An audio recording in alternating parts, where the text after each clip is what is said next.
Ich heiße Marlies Kalweit, bin 60 Jahre alt, seit 5 Jahren Witwe und habe mich immer für eine besonnene, vorsichtige Frau gehalten. Ich wohne in einem ruhigen Viertel in Hamburg-Eppendorf, wo man nachts den Regen auf dem Dach hört. Ab und zu ein Auto über die nasse Straße rollt, aber eigentlich nie etwas wirklich Überraschendes passiert, dachte ich zumindest. Es war kurz nach Mitternacht, als die Stille zersplitterte. Die Schlafzimmertür flog auf und Emilia stolperte herein. Die Hände zitterten wie Espenlaub. Mein Herz setzte einen Schlag aus, bevor ich überhaupt etwas sagen konnte. Ihr Gesicht war aschfahl, von Tränen glänzend, und ein dünner Blutfaden lief ihr den Arm hinunter von einem Schnitt, den ich erst jetzt bemerkte. »Mama, Mama«, keuchte sie und krallte sich in meinen Ärmel, dass mir die Hand taub wurde. Ich habe im Schlaf komische Geräusche gehört.« Die Worte kamen stoßweise. Jedes einzelne bebte vor Angst. Die Zeit blieb stehen. Ich sah alles ganz genau. Ihre Haare, feucht und wirr über der Stirn, das zerknitterte Nachthemd, das an ihr klebte, die schmalen Schultern, die wie ein zerbrechliches Blatt im Sturm zitterten. Einen Moment lang glaubte ich zu träumen, dass die Müdigkeit vom späten Lesen mir diese Panik eingebildet hatte. Doch dann sah ich ihre Augen, weit aufgerissen, glasig, die ständig zur Tür schielten, als erwarte sie, dass etwas oder jemand ihr nachkäme. Ich zog sie instinktiv an mich, schlang die Arme um ihren bebenden Körper. Der vertraute, leise Duft ihres Shampoos brachte mich zurück in die Wirklichkeit, obwohl mein Puls in den Ohren dröhnte. Emilia war immer mutig gewesen, aber in dieser Nacht war sie wieder einfach mein kleines Mädchen. Und ich spürte das Gewicht all der schlaflosen Nächte und Kämpfe, die sie durchgemacht hatte, in diesem einen zerbrechlichen, furchtbaren Moment zusammenbrechen. »Psst, du bist in Sicherheit«, flüsterte ich, obwohl die Worte selbst mir zerbrechlich vorkamen. Ihr Körper presste sich an meinen, doch ich spürte das Zittern der Angst, das durch sie und durch mich hindurchging.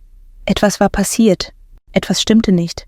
Ich trat ein Stück zurück, um sie ganz anzusehen, die Hände noch leicht auf ihren Schultern, und begriff, dass die Ruhe, die ich in diesem Haus immer gekannt hatte, weg war. Die Nacht hatte sich verändert, und ich musste handeln, musste sie beide schützen. Meine Hände zitterten noch von Emilias Umarmung. Aber mein Verstand wurde mit einem Schlag klar. Übertreibe ich, fragte ich mich. Ein Teil wollte ihr sagen, es sei nur ein Albtraum gewesen. Doch ein stärkerer Teil flüsterte, dass der Instinkt selten lügt. Etwas war geschehen, und ich war diejenige, die sich ihm stellen musste. Ich führte Emilia behutsam zurück zum Flur. »Geh zu Sophie«, sagte ich mit fester Stimme, obwohl das Adrenalin in meiner Brust hämmerte. »Schließt euch ein. Egal, was ihr hört. Kommt erst raus, wenn ich es sage.« Sie zögerte, die Augen groß und unsicher, nickte dann aber. Ich sah die Angst, aber auch das Vertrauen in ihrem Blick. Als sie in Sicherheit waren, ging ich zum Nachttisch, wo Daniels alter Revolver lag. Erinnerungen an seine geduldigen Übungen kamen hoch, wie er darauf bestanden hatte, dass ich immer wüsste, wie ich mich schützen kann. Die nächtlichen Trainings in der Garage, seine ruhige Stimme, die mir sagte, ich solle die Hände ruhig halten und atmen. Das Gewicht der Waffe in meinen Händen gab mir jetzt eine seltsame Klarheit, einen Anker inmitten des Chaos. Ich atmete tief durch, lauschte in die drückende Stille des Hauses und trat in den Flur. Jeder Schritt bedacht, jeder Sinn wach, bereit, der Bedrohung entgegenzutreten, die in unser Zuhause eingedrungen war. Für Emilia, für Sophie, für mich selbst. Ich würde nicht zögern. Die Nacht hatte sich gewandelt, und ich war bereit, ihr entgegenzutreten. Hamburg-Eppendorf hatte diese wohltuende Ruhe. Das sanfte Tropfen des Regens von der Dachrinne, das Rascheln der Blätter auf dem Gehweg, das ferne Summen eines Autos. Doch in dieser Nacht lag selbst über den vertrauten Straßen eine bleierne Stille. Mein Haus, ein etwas abgewohntes, aber gemütliches Reihenhaus mit abblätternder Farbe und einem Garten, der mehr Pflege bräuchte, als ich ihm geben konnte, war immer unser Rückzugsort gewesen. Jetzt fühlte es sich zerbrechlich an. Emilia war vor einem Monat nach der Scheidung wieder eingezogen. Ich sah ihr die Belastung an, die leichte Anspannung in den Schultern, die nie ganz verschwand. Selbst tagsüber trug sie das Gewicht ihres Verlustes den Verrat, die Einsamkeit, den plötzlichen Zwang, ihr Leben von Grund auf neu aufzubauen. Sophie, meine 14-jährige Enkelin, versuchte ebenfalls, sich zurechtzufinden. Neue Schule, neue Freunde, eine Welt, die sich schneller verändert hatte, als sie es erwartet hatte. Sie bewegte sich vorsichtig durchs Haus, blieb manchmal zu lange in der Küche oder im Wohnzimmer, suchte die kleinen Vertrautheiten aus ihrer Kindheit. Trotz der schweren Luft hatten wir kleine Rituale gefunden, die uns zusammenhielten: Frühstück am selben Tisch, warme Teetassen, ein gemeinsames Lachen über irgendetwas Banales. Diese Momente erinnerten mich daran, warum ich ihnen die Tür geöffnet hatte, warum dieses Haus mehr war als Wände und Möbel. Doch in dieser Nacht fühlte sich der Rückzugsort trügerisch an. Jeder Knacklaut der Dielen, jeder Schatten im Flur deutete auf die Wirklichkeit hin, der ich mich stellen musste. Der vertraute Raum, in dem wir gelacht und geweint hatten, schien plötzlich nicht mehr auszureichen, um uns vor dem Unsichtbaren, dem Unerwarteten zu schützen. Es war immer noch unser Zuhause, aber ich erkannte Zuhause allein garantiert keine Sicherheit, und ich musste in die Gefahr treten, um es zu bewahren. Der Flur lag still da, doch die Stille drückte wie etwas Lebendiges. Ich bewegte mich vorsichtig auf Emilias Zimmer zu, jeder Schritt bedacht, jedes Knarren der Dielen unter meinen Füßen belauscht. Da sah ich es, das Fenster auf der anderen Seite. Einen Spalt breit offen, der Vorhang flatterte, als hätte ein plötzlicher Luftzug ihn erfasst, ein kaum merkliches Zucken, das mir den Magen umdrehte. Ich hatte es doch vor dem Schlafengehen zugemacht, oder ich ging in die Hocke, um den Boden zu prüfen, und erstarrte. Schlammige Fußabdrücke, frisch und dunkel auf den hellen Dielen, führten vom Fenster direkt zum Schrank. Sie waren zu groß für Emilia oder Sophie. Mein Herz hämmerte, als mir klar wurde, das war kein Traum, kein Albtraum aus Müdigkeit. Jemand war hier gewesen. Ich trat langsam zurück, scannte den Raum. Persönliche Dinge standen leicht verrückt, ein Bücherstapel verschoben, ein Stuhl anders gedreht als in meiner Erinnerung. Ein schwacher Geruch nach feuchter Erde hing in der Luft. Dazu der kaum wahrnehmbare metallische Geschmack von Blut von Emilias Schnitt. Mein Puls raste. Jedes Detail bestätigte die Wahrheit, die ich befürchtet hatte. Ein leises Scharren kam aus der entfernten Ecke, fast unhörbar, doch in der gespannten Stille unmissverständlich. Ich hielt den Atem an, lauschte auf ein weiteres Geräusch. Die Schatten in den Ecken schienen sich zu dehnen. Jedes Knacken des Hauses ließ meine Nerven vibrieren. Der Raum, der mir so vertraut, so sicher gewesen war, schien plötzlich von unsichtbaren Bewegungen erfüllt. Ich richtete mich langsam auf, die Hand fest am Revolver. Angst drückte schwer, aber Klarheit schärfte meinen Verstand. Das war keine Einbildung. Der Eindringling hatte Spuren hinterlassen, und das bedeutete, er war hier gewesen, während wir schliefen. Die ruhige Geborgenheit unseres Zuhauses war verletzt worden, ersetzt durch eine greifbare Bedrohung. Je länger ich wartete, desto näher, desto unmittelbarer fühlte sich die Gefahr an. Meine Brust wurde eng, und ich wusste, die nächste Entscheidung würde bestimmen, wie weit ich Emilia und Sophie schützen konnte. Ich stellte mich und machte einen weiteren vorsichtigen Schritt auf den Schrank zu. Jeder Sinn hellwach, jeder Nerv bereit. Die Spuren waren deutlich, und die Nacht hatte gerade erst begonnen. Ich sah Emilia und Sophie den Flur hinunter verschwinden, Emilias Hand fest um Sophies geschlossen, bis sie hinter der abgeschlossenen Tür verschwanden. Das Klicken des Riegels hallte durchs Haus, scharf und endgültig, und ließ mich allein mit den Schatten zurück. Mein Puls dröhnte in meinen Ohren, jeder Schlag eine Erinnerung daran, dass die Stille der Nacht sich in etwas Gefährliches, etwas Lebendiges verwandelt hatte. Der Flur lag vor mir, nur schwach erhellt vom fahlen Licht der Straßenlaternen, das durch die Vorhänge sickerte. Jeder Schritt ließ die alten Dielen stöhnen. Ein hohles Protestieren, das in der Stille viel zu laut klang. Draußen prasselte der Regen in gleichmäßigem Takt gegen die Scheiben. Ein sanftes Trommeln, das scharf mit dem Hämmern meines Herzens kontrastierte. Schatten streckten sich an den Wänden, verzerrt und fremd, als hätten sich die vertrauten Ecken des Hauses in etwas Bedrohliches verwandelt. Ich versuchte, mich auf die Geräusche zu konzentrieren, das zu unterscheiden, was zum Haus gehörte, und das, was nicht. Die alte Uhr im Wohnzimmer tickte methodisch. Jede Sekunde ein scharfer Stich in der gespannten Luft. Ein leiser Luftzug raschelte in den Papieren auf der Kommode. Das Summen des Kühlschranks klang fast wie ein Flüstern. Jedes Geräusch wurde zur möglichen Warnung, jeder Schatten zu einem möglichen Versteck. Angst kratzte an den Rändern meines Verstands, aber ich drängte sie zurück. Verantwortung hielt mich fest. Emilia und Sophie waren hinter dieser Tür, vertrauten darauf, dass ich dem standhielt, was in unser Haus eingedrungen war. Ich umklammerte den Revolver, spürte sein Gewicht, das meine zitternden Finger beruhigte. Ich bewegte mich langsam, bedacht, jeder Schritt abgewogen gegen das Risiko, meine Position preiszugeben. Der Flur schien endlos, ein sich verengender Gang, der die Luft um mich herum zusammenzog. Mein Atem ging flach, ich konnte fast mein eigenes Herz an den Wänden widerhallen hören. Mein Kopf jagte Szenarien durch, jedes schrecklicher als das vorige. Doch mit jedem Schritt vorwärts verwandelte sich die Angst in eine kalte, entschlossene Konzentration. Ich musste sehen, wissen, schützen.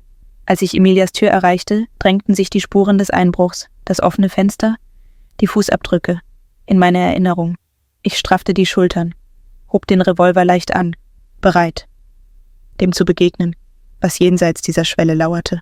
Das Haus, einst vertraut und tröstlich, war zu einem Ort der Spannung und unsichtbarer Gefahr geworden. Und ich war die einzige Grenze zwischen meiner Familie und dem Unbekannten, das in der Dunkelheit lauerte. Jeder Nerv in meinem Körper schrie nach Vorsicht. Doch eine stärkere Stimme flüsterte Entschlossenheit. Ich würde nicht zögern. Die Schranktür in Emilias Zimmer stand einen Spalt breit offen.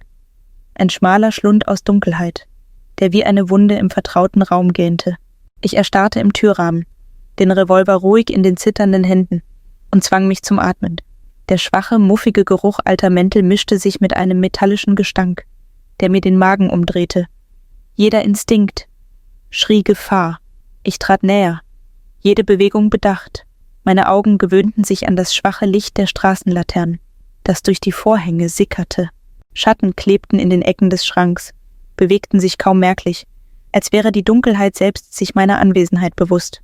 Mein Verstand weigerte sich, die Wahrheit zu akzeptieren, die ich fürchtete. Jemand könnte hier gewesen sein, versteckt im Kriechraum hinter dieser Tür, und Emilia wochenlang beim Schlafen beobachtet haben. Eine kalte, schützende Wut brodelte in mir, vermischt mit Unglauben.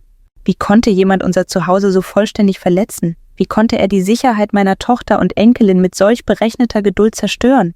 Ich umklammerte den Revolver fester, spürte sein beruhigendes Gewicht und flüsterte ein stilles Gebet um Kraft und Klarheit. Mein Herz hämmerte gegen die Rippen, während ich den Raum absuchte. Mäntel hingen ordentlich, Kisten standen an den Wänden. Alles schien harmlos, doch die Spuren des Einbruchs brannten in meinem Gedächtnis, die schlammigen Abdrücke vom gekippten Fenster, die verrückten Gegenstände, die leisen Geräusche, die Emilia beschrieben hatte. Es war alles zu real, zu gezielt. Ich holte tief Luft, ließ sie meine Lungen füllen und die zitternden Schultern beruhigen. Ich erinnerte mich an Daniels Lektion, daran, dass Mut nicht die Abwesenheit von Angst ist, sondern ihre Beherrschung. Ich stellte mir vor, er stünde neben mir, ruhig und sicher, und führte mich durch diesen Moment wie so viele zuvor. Diese Erinnerung verankerte mich. Jeder Sinn war geschärft, das leise Tropfen vom Dach, das ferne Summen des Kühlschranks, das schwache Knarren der Dielen unter meinem Gewicht. Ich zählte meine Schritte stumm. Jeder brachte mich näher an die verborgene Bedrohung. Mein Kopf spielte Szenarien durch, aber ich zwang mich, rational zu bleiben, mich auf Training, Intuition und Entschlossenheit zu verlassen, statt auf Panik. Ich legte die freie Hand an den Rand der Schranktür, spürte das Holz unter meinen Fingern. Die Dunkelheit dahinter schien herauszudrücken, das schwache Licht zu verschlingen und mich herauszufordern, zurückzuweichen. Ich schloss kurz die Augen, flüsterte noch ein Gebet, straffte die Schultern. Es gab kein Zurück. Der Eindringling war hier, versteckt im Raum, dem wir vertraut hatten, und ich musste dem begegnen, was hinter dieser Tür lauerte, um Emilia und Sophie zu schützen. Ich presste mich näher an den Rand des Kriechraums, die Hand so fest um den Revolver gekrallt, dass die Knöchel schmerzten. Jeder Nerv schrie mich an, zurückzuweichen. Doch der Gedanke an Emilia und Sophie hinter der verschlossenen Tür trieb mich voran. Dann sah ich ihn. Der Eindringling kam langsam aus dem Schatten, seine Bewegungen bedacht, fast eingeübt. Er war hager, die Haut bleich und straff über den Wangenknochen gespannt. Dunkle Haare hingen in fettigen Strähnen über eine Stirn, die dauerhaft gefurcht schien. Seine Augen trafen meine, weit und gläsern, mit einem besessenen Blick, der mir den Magen umdrehte. In der einen Hand hielt er ein Messer, dessen Klinge im schwachen Licht schimmerte, in der anderen ein kleines Notizbuch voller Skizzen und Aufzeichnungen, die später Emilias und Sophies Tagesablauf dokumentieren sollten. Mein Atem stockte. Doch ich zwang ihn, ruhig zu bleiben. »Weg vom Bett«, sagte ich, die Stimme fester, als ich mich fühlte. Er hielt inne, neigte den Kopf leicht, als prüfe er, ob ich es ernst meinte. Das Messer blitzte wieder, näher an der Matratze, als ich zulassen durfte. Adrenalin schoss heiß durch meine Adern, während Daniels Lektionen meine Bewegungen lenkten. Ich stellte mich zwischen ihn und das Bett, hielt die Waffe ruhig, den Finger leicht am Abzug. Ich zwang meinen Atem in gemessene Züge, jede Einatmung ein Anker inmitten des Chaos. »Lass das Messer fallen«, wiederholte ich, die Stimme unerschütterlich, obwohl das Zittern darunter meine innere Angst verriet. Erst rührte er sich nicht, wanderte nur mit dem Blick zwischen mir und der Zimmertür, als rechne er aus, ob er mich überwältigen könnte. Schweiß prickelte an meinen Schläfen. Mein Herz hämmerte, aber ich durfte nicht zögern. Zögern würde Emilia und Sophie das Leben kosten. Plötzlich schnellte er vor, das Messer in weitem Bogen. Ich reagierte instinktiv, wich aus, drückte ihm den Revolver an die Brust und drängte ihn zurück. Das Metall schepperte gegen das Bettgestell, hallte wie ein Schuss durch den stillen Raum. Meine Stimme schnitt durch die gespannte Luft. Keine Bewegung, sofort fallen lassen. Einen Herzschlag lang erstarrte er. Dann flackerte Unsicherheit über sein Gesicht. Ich trat näher, die Hände trotz Adrenalin ruhig, und stieß mit dem Lauf das Messer aus seiner Hand. Es klirrte zu Boden. Erleichterung durchflutete mich. Doch mein Verstand hielt nicht inne. Er konnte immer noch angreifen, fliehen. Ich riss ihm das Notizbuch aus der anderen Hand, überflog die Seitenskizzen von Sophie im Schlaf, Notizen über Emilias Kommen und Gehen, akribische Aufzeichnungen ihrer Routinen. Wut und Ekel brachen heiß in mir auf.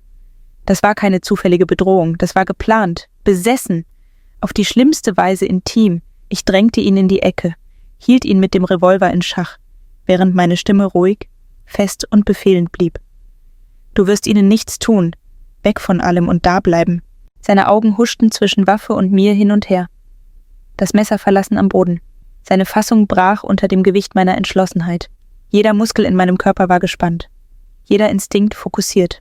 Ich war 60 Jahre alt, und doch bewegte ich mich mit der Präzision und Ruhe einer Ausgebildeten. Einer Frau, die Angst schon einmal ins Gesicht gesehen und sich geweigert hatte, klein beizugeben. Für Emilia, für Sophie, für die Sicherheit meines Zuhauses. Ich würde nicht wanken. Ich würde standhalten und sie schützen. Das Heulen der Sirenen zerschnitt die Nacht. Erst fern, dann raschi lauter, bis Blaulicht über den Vorgarten flutete. Ich senkte den Revolver ein Stück, hielt ihn aber weiter fest umklammert, den Blick auf den Eindringling geheftet, während die ersten uniformierten Beamten herantraten. Sie handelten schnell, professionell, umstellten ihn und gaben klare Kommandos. Emilia öffnete vorsichtig die Schlafzimmertür. Sophie lugte mit großen, verweinten Augen hinter ihr hervor. Als sie die Polizisten sahen, wich die Anspannung sichtbar aus ihren Körpern. Emilias Hände zitterten, als sie Sophie an sich zog. Sophie vergrub das Gesicht an der Schulter ihrer Mutter. Kleine Schluchzer schüttelten sie. Ich hielt sie beide, ließ die Angst und Anspannung der letzten Stunden aus ihren Körpern in meinen fließen. Die Polizei führte den Mann zum Streifenwagen, legte ihm Handschellen an und behielt ihn unter Kontrolle. Ich sah zu, wie er kurz zappelte, dann verstummte, weil er begriff, dass die Nacht verloren war. Das Notizbuch mit den Aufzeichnungen über Emilia und Sophie wurde als Beweismittel sichergestellt. Eine düstere Erinnerung an die berechnete Obsession, der wir knapp entkommen waren. Als die Wagen weg waren, schien das Haus auszuatmen, doch die Luft blieb schwer.